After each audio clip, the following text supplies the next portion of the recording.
যাচ্ছি প্রিয় দর্শক, মানচিত্র নিয়মিত আয়োজন কথোপকথনে।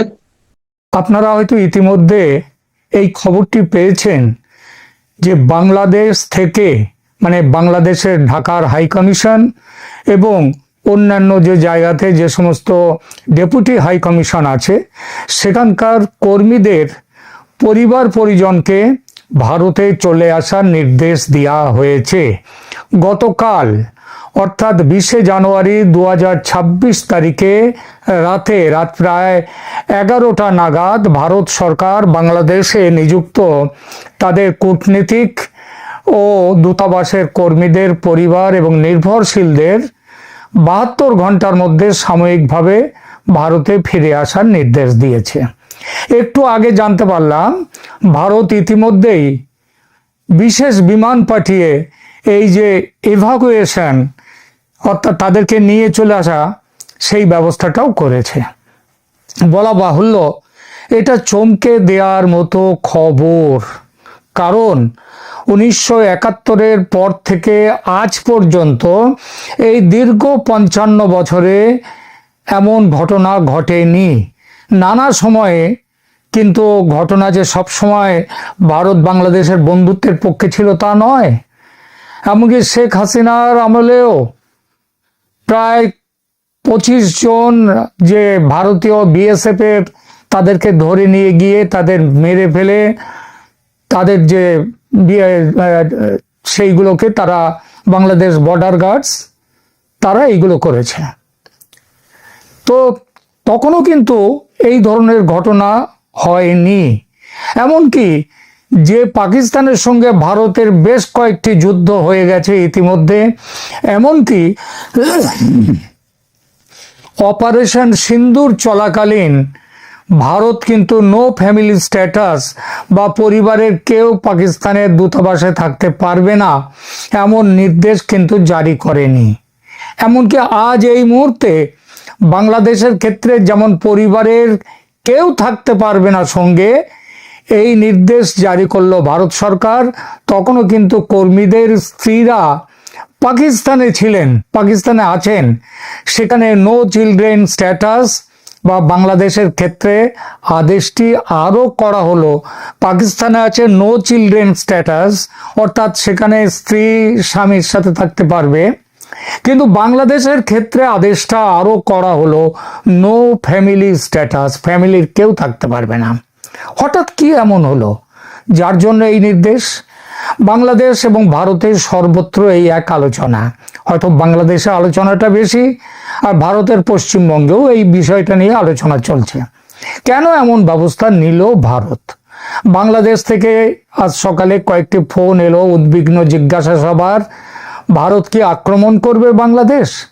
তাই কি আগে থেকে এই সতর্কতা? এমন খবরও পেয়েছি ভারত তাদের দূতাবাসের কর্মী সংখ্যাও ব্যাপকভাবে সংকুচিত করতে চলেছে কয়েকদিনের মধ্যে, তার নির্দেশও শিগগির চলে যাবে। আবার প্রশ্ন, কেন এমনটা করছে ভারত? এই প্রশ্নের উত্তর খুঁজতে যাওয়ার আগে একটু পেছন পানে তাকানো যাক। অতীতেও বিশেষ কিছু জরুরি বা অস্থিতিশীল পরিস্থিতিতে ভারত সরকার বিভিন্ন দেশ থেকে তাদের দূতাবাসের কর্মীদের পরিবার এবং নির্ভরশীলদের সরিয়ে নিয়ে এসেছে। তবে বাংলাদেশের ক্ষেত্রে এই ধরনের পদক্ষেপ সাম্প্রতিক ইতিহাসে অত্যন্ত বিরল, যা এই ঘটনাকে বিশেষ তাৎপর্যপূর্ণ করে তুলেছে। বাংলাদেশের প্রেক্ষাপট দিয়ে শুরু করি। 1971 সাল স্বাধীনতা যুদ্ধের সময়, অর্থাৎ 1971 সালে তৎকালীন পূর্ব পাকিস্তানে অবস্থার অবনতি হলে ভারতীয় কূটনীতিক এবং তাদের পরিবার এক চরম সংকটে পড়েছিলেন। তখন ঢাকা ও কলকাতার মধ্যে কূটনীতিক ও তাদের পরিবারদের বিনিময় করা হয়েছিল আন্তর্জাতিক মধ্যস্থতায়। স্বাধীনতার পর থেকে 2026 সালের এই নির্দেশটি সম্ভবত সবচেয়ে বড় আকারের সরিয়ে নেয়ার ঘটনা।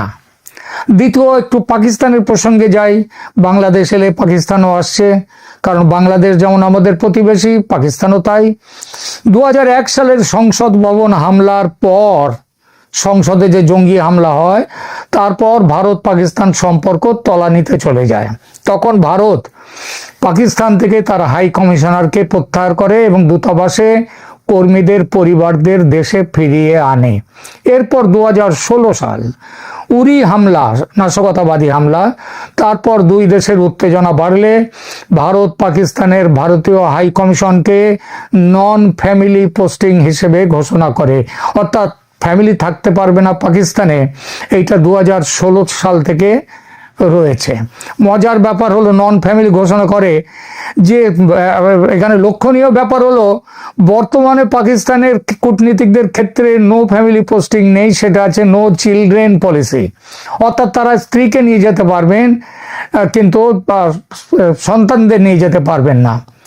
আফগানিস্তান 2021 সালে, সেখানে তালিবানরা কাবুল দখল করার ঠিক আগে ভারত তার দূতাবাস ও কনসুলেট থেকে সমস্ত কর্মী তাদের পরিবারদের বিশেষ বিমানে করে সরিয়ে নিয়ে এসেছিল। সেটি ছিল একটি চরম জরুরি অবস্থার উদাহরণ।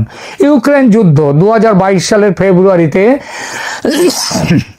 রাশিয়া ইউক্রেন যুদ্ধ শুরু হওয়ার ঠিক আগে ভারত সরকার কিয়েভ থেকে কূটনীতিকদের পরিবার এবং অপ্রয়োজনীয় কর্মীদের ভারতে ফিরে আসার নির্দেশ দিয়েছিল। অন্যান্য দেশ যেমন ইরাক, লিবিয়া, ইয়েমেন, যখনই এই সমস্ত দেশে গৃহযুদ্ধ বা চরম বিশৃঙ্খলা দেখা গেছে, ভারত সরকার তার কর্মীদের পরিবারদের সরিয়ে নিয়েছে। একে কূটনৈতিক পরিভাষায় বলা হয় প্রিকশনারি এভাকুয়েশন। তাহলে কি দেখা গেল? দেখা গেল এমন ব্যবস্থার পেছনে রয়েছে যুদ্ধ বা গৃহযুদ্ধের ভূমিকা। শুধু যে যুদ্ধ বাধার আগেই এটা হচ্ছে তা নয়, গৃহযুদ্ধের বাধার আগেও গৃহযুদ্ধের পরিস্থিতিতেও কর্মী ও তার পরিবারদের সরিয়ে নিয়ে এসেছে ভারত বারবার। তাহলে কি বাংলাদেশ ভারত যুদ্ধ বাঁধতে চলেছে, কিংবা বাংলাদেশে কি ভয়ঙ্কর কোনো গৃহযুদ্ধ বাঁধতে চলেছে? যুদ্ধ বাঁধার সম্ভাবনা যে প্রবল, এমন ভাবনা মনে আসাটা তাই অমূলক নয়। তাহলে পরবর্তী প্রশ্ন, যে গৃহযুদ্ধ ছেড়ে দিলাম, যুদ্ধ বাঁধলে সেটা কে বাঁধাচ্ছে? অর্থাৎ কে আক্রমণ করবে, কে আক্রান্ত হবে? দূতাবাসের নো ফ্যামিলি স্ট্যাটাস, এই পদক্ষেপ কে নিল প্রথমে? ভারত।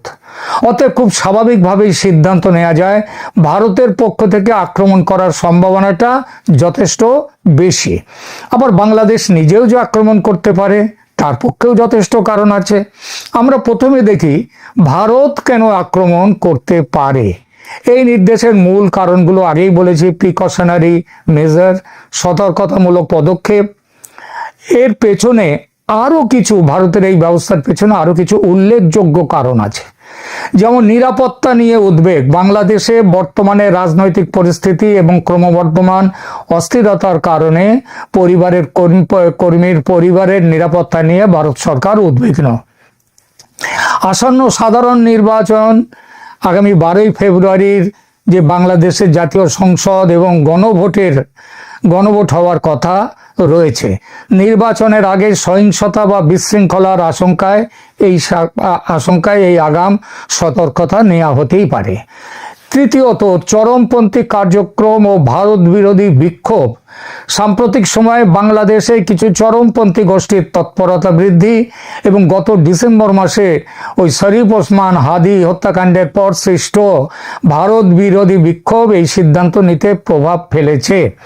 সংখ্যালঘু পরিস্থিতিও সেখানে খুবই খারাপ। সংখ্যালঘু হিন্দুদের ওপর হামলা এবং বর্তমান পরিস্থিতির প্রেক্ষাপটে দুই দেশের কূটনৈতিক সম্পর্কে যে টানাপোড়েন সৃষ্টি হয়েছে তাও একটি বড় কারণ। তবে সবচেয়ে বড় যে কারণ সেটা হলো বাংলাদেশের পূর্ব পাকিস্তানে ফিরে যাওয়া, পাকিস্তানের সঙ্গে একজোট হয়ে ভারতের বিরুদ্ধে একটা নতুন জোট তৈরি করা এবং সেই জোট ভারতের শত্রুতা করবার জন্যে। বাংলাদেশের এভাবে পাকিস্তান হয়ে যাওয়া ভারত কখনোই চাইতে পারে না। এজন্য 71-এ 16,000 ভারতীয় সেনা প্রাণ দেয়নি। আর 12ই ফেব্রুয়ারির ভোটে যেভাবে ইউনূস নিজের গদি একেবারে পাকা করবার চেষ্টা করছে, সেটা অনির্দিষ্ট কালের জন্য পাকিস্তানকে তাদের অবস্থান বাংলাদেশে আরো শক্ত করবে। এই সম্ভাবনা দূর করতে ভারত যুদ্ধের কথা ভাবতেই পারে। গত কিছুদিন ধরে সীমান্তে যুদ্ধ পরিস্থিতির মোকাবিলার জন্য অস্ত্র ও সেনা সমাবেশ করেছে ভারত ব্যাপকভাবে।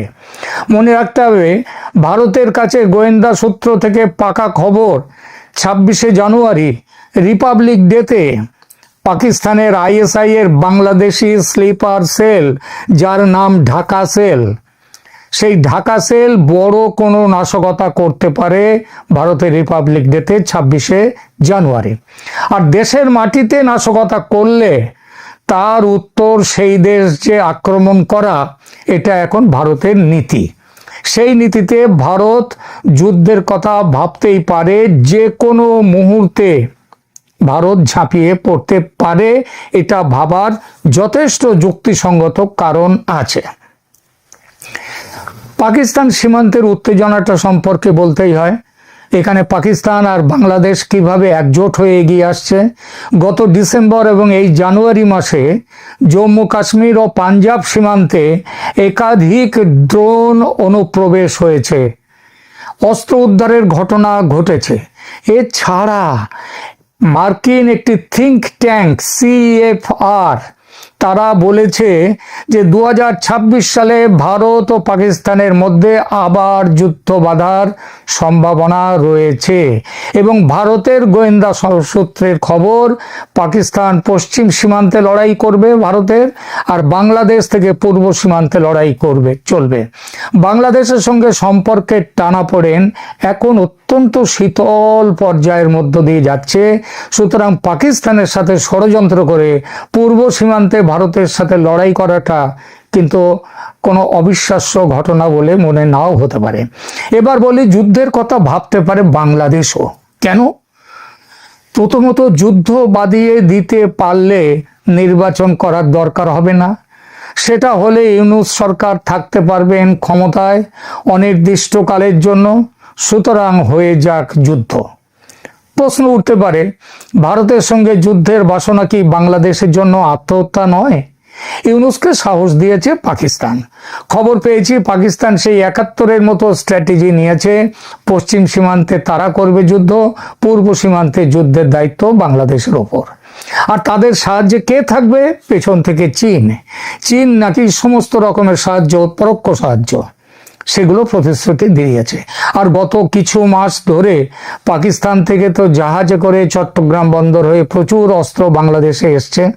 বাংলাদেশিরা বলছে তাদের কাছে নাকি পারমাণবিক বোমাও এসছে। তো পারমাণবিক বোমা তো ওই বাংলা পেটো ছোড়ার মতো ছুরি দিয়ে মারা যায় না, তার একটা পদ্ধতি আছে। সুতরাং সে কথাটা আমরা মানছি না, তবে যুদ্ধ করার মতো অস্ত্রশস্ত্র তারা নিয়ে এসছে। দ্বিতীয়ত, বাংলাদেশ নিজেই কেন যুদ্ধের পথে এগোতে পারে? কারণ বিনাশকালে বিপরীত বুদ্ধি, কিংবা নিয়তিকে কেউ পাল্টাতে পারে না। আর তার জন্যেই মোহাম্মদ ইউনূসের ভারতের সঙ্গে পাঞ্জা লড়ার এই চেষ্টা। তিনি ভেবেছেন যুদ্ধে তিনি জিততেই পারেন পাকিস্তানের সাহায্যে, চীন ও তুর্কির সাহায্যে। আসলে পতঙ্গ জানে মৃত্যু অনিবার্য, তবু আগুনের দিকে ছুটে যায়, তেমনই ব্যাপার। এবার দুটো কথা, যুদ্ধ কে বাঁধালো তার সঙ্গে গুরুত্বপূর্ণ প্রশ্ন, যুদ্ধ কি সর্বাত্মক হবে নাকি সার্জিক্যাল স্ট্রাইক হবে? সার্জিক্যাল স্ট্রাইক হলে হাই কমিশন, ডেপুটি হাই কমিশনে নো ফ্যামিলি স্ট্যাটাস ঘোষণা করত না ভারত। পাকিস্তানে করেছিল উরি হামলার পরে, উরি হামলার আগে নয়। সুতরাং যাকে বলে পূর্ণ মাত্রায় যুদ্ধ, সেটাই হবে যদি যুদ্ধ হয়। আর এর পেছনে অন্য একটা বড় কারণ আছে, যার কথা আমি আমার পূর্ববর্তী বহু ভিডিওতে একাধিকবার বলেছি। সেটা হলো বাংলাদেশের মানচিত্র পাল্টে দেয়া, রংপুর ও চট্টগ্রামকে বাংলাদেশ থেকে বিচ্ছিন্ন করে স্ট্র্যাটেজিক্যাল কারণে ভারতের মানচিত্রে জুড়ে নেয়া। রংপুর জুড়ে দিলে ভারতের chicken neck problem solved. Chittagong জুড়ে দিলে ভারতের 6 রাজ্যের একেবারে সোজাসুজি সমুদ্রে যাওয়াটা ঠিক হয়ে যাবে, সমুদ্রে যাওয়ার পথ মিলবে। বাংলাদেশ তখন স্থল বেষ্টিত একটি দেশ হবে। সীমাবদ্ধ থাকবে কোথায়? রংপুর আর চট্টগ্রাম গেলে ঢাকা ও তার আশপাশের কিছু ওই যে অঞ্চলটা তার মধ্যে। এবং শুনেছি এমন কথাও যে ইউনূস নাকি সেইটাই চাইছেন। এটা হলে ইউনূসের কি সুবিধা হবে? সুবিধা হবে বাংলাদেশের, যেটুকু বাংলাদেশ তখন থাকবে, সেই বাংলাদেশের মানুষের মনে তীব্র ভারত বিরোধিতাটা পুরোপুরি গেঁথে দেওয়া যাবে। আর দ্বিতীয়ত, ভারত বিরোধিতা পুরোপুরি এসে গেলে ইউনূসের নিজের আসন সেটা পুরোপুরি বড় থাকবে, ভালো থাকবে। সুতরাং বাংলাদেশ উচ্ছন্নে যায় যাক, ঢাকা আর তার আশপাশে কিছু জায়গা নিয়ে যে বাংলাদেশ থাকবে, তখন সেই দেশে ইউনূস রাজার মতো থাকবেন। যাই হোক, পরিস্থিতি যে স্বাভাবিক নয় সেটা স্পষ্ট। দেখা যাক শেষ পর্যন্ত কি হয়। কিন্তু একটা জিনিস সারা পৃথিবী জুড়ে কিন্তু এই ঘটনাটি আঁচ ফেলেছে যে কি হতে চলেছে বাংলাদেশে। সালাম এবং শুভেচ্ছা নেবেন। জামায়াতে ইসলামী সংগঠন সম্পর্কে অনেক রকমের মিথ চালু আছে। অনেকেই বলেন যে তারা ক্যাডার ভিত্তিক organisation, very well organised, very discipline, তাদের নেতা কর্মীদের দায়িত্ব সংগঠন নেয়, ভেতরে তাদের গণতান্ত্রিক চর্চা রয়েছে এবং তাদের নেতৃত্ব গণতান্ত্রিক উপায়ে নির্বাচিত হয়, সেখানে উত্তরাধিকার সূত্রে নেতৃত্ব আসে না। এরকম অনেক ভালো ভালো কথা আমরা শুনে থাকি, কিন্তু আসলে কি তাই? জামাতে ইসলামের বর্তমান অবস্থা কি? জামাতে ইসলামের ভেতরে কি ঘুণ ধরেছে?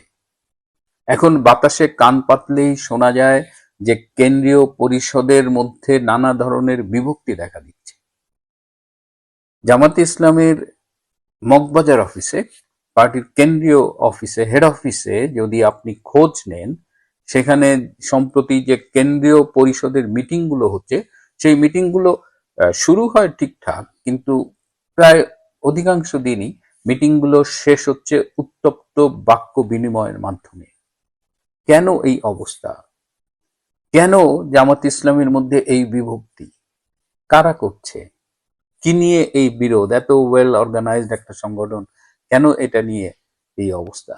এবং যে মুহূর্তে এই কেন্দ্রীয় নেতৃবৃন্দ এইভাবে বিভক্ত, ঠিক সেই মুহূর্তে অনেক নিরীহ নেতাকর্মীরা মনে করছে যে তারা ইলেকশনের আগে আর মগবাজারের পার্টি অফিসে যাবে না। অনেকেই আবার চেষ্টা করছেন যে নিজেদের মধ্যে এই বিরোধটা যেন নিজেদের ভেতরেই থাকে, এটা যেন পার্টি অফিসের চার দেয়ালের বাইরে না যায়। কিন্তু কোনোভাবেই এটা আর চাপিয়ে রাখা যাচ্ছে না। কেন্দ্রীয় পরিষদে অস্বস্তি বাড়ছে। জামায়াতে ইসলামী এই মুহূর্তে দুই ভাগে বিভক্ত। একটি হলো পোপ গ্রুপ আর একটা হলো জামাতের আমির ডক্টর শফিক গ্রুপ। পোপ গ্রুপ হলো তারা নিজেদের শুদ্ধ জামাতি মনে করেন। তারা মনে করেন যে তারা জামায়াতে ইসলামের যে প্রকৃত আদর্শ সেটাই তারা ধারণ করেন এবং তারা নীতিবান। এই নীতিবান গ্রুপটাই শফিকের বিরুদ্ধে দাঁড়িয়েছে। এই নীতিবান গ্রুপে কারা কারা আছে? এই নীতিবান গ্রুপে আছে গোলাম আজমের ছেলে ব্রিগেডিয়ার আজমি, মতিউর রহমান নিজামীর ছেলে নাজিবুর রহমান, দেলোয়ার হোসেন সাইদির ছেলে শামীম সাইদি এবং সদ্য যুদ্ধ অপরাধের দায়ে দণ্ডিত অথচ কারামুক্ত এটিএম আজহারুল ইসলাম এবং তাদের অনুসারীরা। পক্ষান্তরে ডক্টর শফিকের গ্রুপে রয়েছে বর্তমান জামাতে ইসলামের অধিকাংশ নেতৃবৃন্দ। এদের বিরোধটা একদম তাদের অভিযোগ হলো যে ডক্টর শফিক তিনি ক্ষমতায় যাওয়ার জন্য এমন অনেক কাজ করছেন যেটা দলীয় আদর্শের পরিপন্থী। তিনি প্রায় ক্ষমা চান।